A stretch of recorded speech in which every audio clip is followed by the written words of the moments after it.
بسم الله الرحمن الرحيم. في الحقيقة أننا أمام دخول اجتماعي بموازاة طبعا مع الدخول السياسي، ولكن نحن كنقابيين نهتم بالدخول الاجتماعي، لا سيما وأنه دخولا غير عادي، علما أن هذا الدخول الاجتماعي يزامن حركية في الشارع وحراكا في الشارع وحركية في المشهد السياسي، تقاطبات تحالفات غير منسجمة إيديولوجيا. المشهد السياسي يعاني من مجموعة من الأعراض المرضية التي بدأت تطفو على السطح. كل هذا يجعلنا نتساءل نحن كنقابيين، هل هذا في مصلحة الطبقة الشغيلة؟ ولكن الأجدر بنا أن نقول بأننا لازلنا أمام ملفات عالقة رغم حوار الاجتماعي لدورة أبريل الذي أسفر عن توقيع محضر من طرف السيد رئيس الحكومة والنقابات الأكثر تمثيلية، والذي حدد مجموعة من الإجراءات التي كان من المزمع القيام بها قبل هذا الآن، مثل القانون الأساسي للأحواض المائية، مثل القانون الأساسي لصندوق التقاعد، مثل ما عدا صندوق القانون الأساسي للوكالات الحضرية الذي وقع أخيرا بعد ضغط من الاتحاد العام للشغالين. وبالتالي فإننا نسجل بامتعاض كبير وبأسف وقلقين شديدين أن وزارة المالية باتت هي أم الوزارات، لأنها هي التي أصبحت تعرقل جميع الاتفاقات التي قطاعية ووطنية، إذ أصبحت هي المتحكم الرئيسي في إنجاز هذا الاتفاق.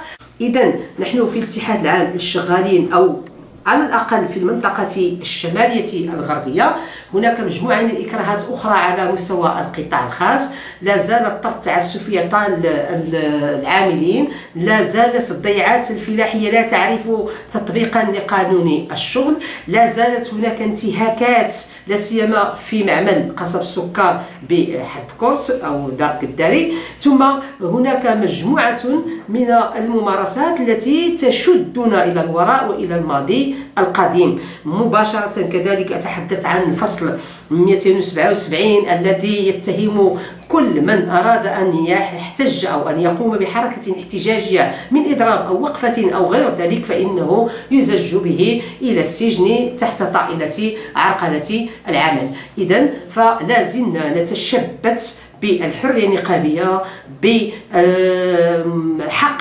ممارسة الحركات الاحتجاجية، لا بد من تطبيق قانون الشغل، لا بد من مراجعة الاقتصاد الغير المهيكل الذي يشكل نسبة 90% في المغرب.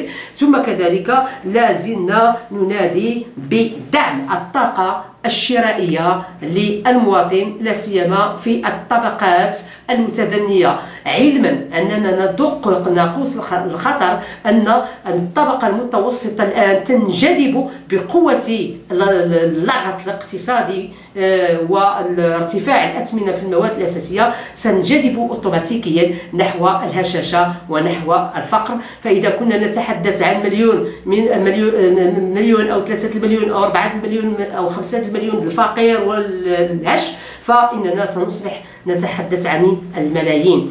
إذن لابد أن تتحمل المسؤولية الحكومة، ولا بد أن يتحمل المشهد السياسي كذلك مسؤوليته، وأن لا يكرس أن مذهب السياسة هو الحصول على المقاعد في البرلمان بقدر ما هو استقرار الوطن وجعل مصلحة الجميع فوق أي اعتبار. ونحن في الاتحاد العام دائما نرفع منذ السنة الماضية شعارا واحدا وسنبقي عليه دون شك في السنة المقبلة، هو الوطن أولا وأخيرا.